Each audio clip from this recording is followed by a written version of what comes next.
గౌరవం, సంబంధం రెండు ఒకదానితో ఒకటి ఎలా కలిసి ఉంటాయంటే దీపం ఇంకా ఒత్తిలాగా.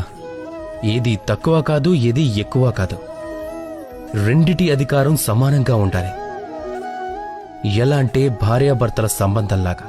ఇప్పుడిందులో భర్త అంటే అర్థం స్వామి అని కాదు, తోడు అని.